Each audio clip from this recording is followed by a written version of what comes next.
मेरा एक जानने वाला था, करीबी दोस्त भी नहीं था, बस यूं समझें कभी इस बंदे के साथ कुछ अच्छे लम्हात गुजरे थे। इत्तेफाक से कुछ दिन पहले मेरा इनके गांव जाना हुआ। किसी काम से वहां इन साहब से भी मुलाकात हो गई। मुझे देखकर सबके सामने ज़ोर से आवाज़ दी, फारस भाई, फारस भाई। मैंने मुड़कर देखा, मेरी तरफ पड़े। पहली नज़र में ही पहचान लिया था मैंने भी। सलाम दुआ के बाद कुछ गपशप हुई।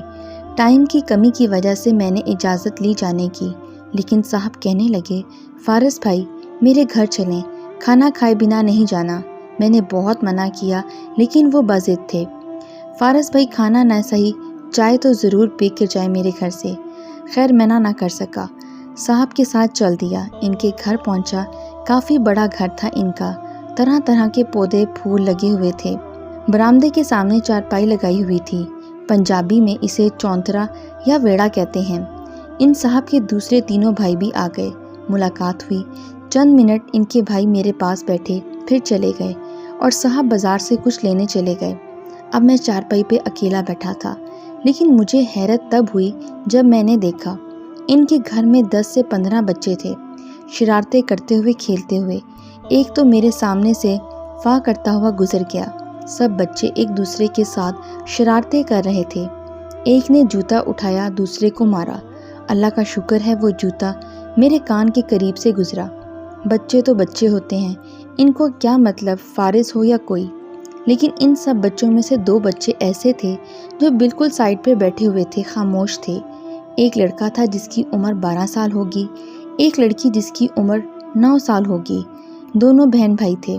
इनके घर में आलू की सब्जी बन रही थी। मुझे इस बात से अंदाज़ा हुआ कि वो बच्चा प्लेट में 4 आलू रखे बहन के पास बैठा हुआ था। इसने आलू को फूंक मारी, थोड़ा सा तोड़ के बहन के मुंह में डाला। यूं लगा जैसे सब्जी में मिर्ची ज़्यादा हो। बहन बोल ना सकती थी, छोटी थी, हाथ हिलाने लगी। भाई ने जल्दी से पानी का गिलास मुंह से लगाया।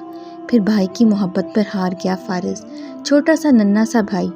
अब की बार बहन को खिलाने से पहले आलू अपने मुंह में डालता, फिर इसकी सारी मिर्चें खुद साफ करता, फिर बहन के मुंह में डालता। मैं 5 मिनट तक देखता रहा। वो बहन को कभी फूंक मारकर ठंडा करके खिला रहा था, कभी इसका मुंह साफ करता अपने हाथ से। छोटी सी बच्ची प्लेट से आलू उठाने की कोशिश करती तो इसे रोकता। वो बहुत लाड कर रहा था। फिर बच्चों की माएँ आईं, उन्होंने सब बच्चों को साथ लिया, अपने अपने कमरे में चली गईं। मुझे इतनी आवाज़ सुनाई दी थी, रोटी पक गई, आ जाओ खा लो बच्चों। लेकिन वो दोनों बहन भाई वहीं बैठे थे, इनको किसी ने आवाज़ नहीं दी। बहन आलू खाकर वहीं भाई की गोद में सर रखकर लेट गई। मैं बहुत हैरान था, मेरे मन में कई सवालात थे। इतने में वो साहब भी आ गए। चाय के साथ समोसे पकोड़े भी पेश किए गए। गपशप होने लगी, लेकिन मेरा ध्यान इसी बहन भाई की जानिब था। वो अभी भी वहीं पे बैठे थे। जब मैं इनके घर से जाने लगा तो सब मेरे पास खड़े थे, मुस्कुराकर अलविदा कह रहे थे। जाते जाते मैंने पूछा, वो सामने बैठे हुए बच्चे आपके हैं? वो साहब जी उदास से हुए या उदासी का लबादा उड़ा।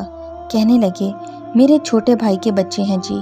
भाई भाभी एक हादसे में मर गए, बस बेचारे बच्चों की किस्मत। मेरे दिल में एक दर्द सा उठा। बिन माँ बाप के बच्चे, छोटी सी उम्र में कितना सियाना हो गया था भाई। मुझे अब समझ आया था, इन 2 बच्चों को खाने के लिए क्यों नहीं आवाज़ दी थी किसी ने। मैं आंसू छुपाते हुए वहाँ से निकल आया।